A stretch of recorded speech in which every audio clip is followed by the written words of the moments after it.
Good morning, ma'am. Tanong ko lang po, bakit hindi po ako nabigyan ng 13th month pay? Sahod lang po yung nakuha ko eh. Miss Linka, as of now, contractual ang status mo dito sa company. Ang 13-month pay para lang siya sa mga regular employee. Attorney, para sa regular employees lang ba ang 13th month pay? Legal ba to? Hindi po yan legal ayon sa Section 4 ng Implementing Rules and Regulations ng PD 851 o yung 13-month pay law.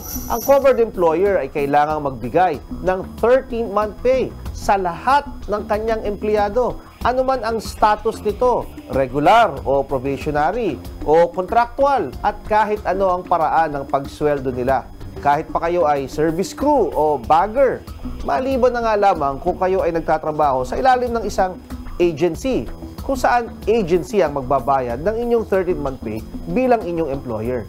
Kailangan lang ay nakapagsilbi kayo bilang empleyado ng at least 1 month sa isang taon. Attorney, 5 years na ako sa trabaho bilang security guard.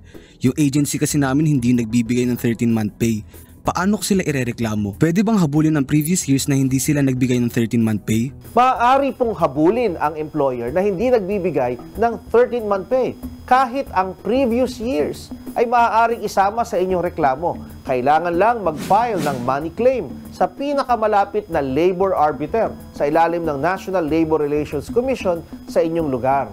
Pag napatunayan ang paglabag niya sa 13th-month pay law, ay siya ay uutusang bayaran kayo ng inyong 13th-month pay, pati yung previous years. At pag hindi siya sumunod, ay maaaring makansila ang permit ng kumpanya. Maaari ding ma-sheriff ang bank deposit ng employer at mga gamit niya upang mabayaran ng empleyado.